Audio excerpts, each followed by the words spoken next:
Inaasahang babalik na ang buwan ng case conference ng Department of Justice kaugnay sa mga nawawalang sabungero.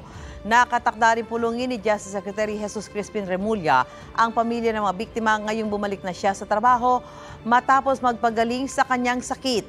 May unang balita si Salima Refran. We will exhaust all possible legal remedies. We will go to the higher court on this matter. Balik opisina na si Justice Secretary Jesus Crispin Remulla. Isa sa una niyang utos ang sunod na legal na hakbang sa pagkakabasura ng Manila RTC Branch 40 sa motion for reconsideration ng prosekusyon sa pagpayag ng korte na makapagpiyansa ang mga akusado sa pagkawala ng mga sabungero sa Manila Arena.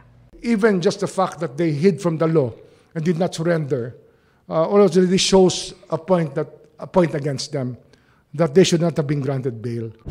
We will go to the Court of Appeals on certiorari to question precisely that. Up until now, considering na ang huling nakitang kasama nitong mga nawawalang mga sabungero ay yung mga tauhan, yung mga akusado at that time, at hanggang sa ngayon, hindi pa rin sila natatagpuan, hindi pa rin sila nakikita. Matatandaang naglabas ng sama ng loob ang pamilya ng ilan sa mga nawawalang sabungero dahil hindi na raw sila pinupulong ng DOJ. Natigil ang buwan ng case conference dahil nagpahinga at nagpagaling si Remulla bunsod ng ilang komplikasyon sa kanyang immune system mula nang ma-bypass noong isang taon. Pupulungin daw ni Remulla ang mga pamilya ng mga nawawala sa lalong madaling panahon. Hindi kami titigil. We will try to obtain justice the way that we promised them. Ito ang unang balita sa Salima Refran para sa GMA Integrated News.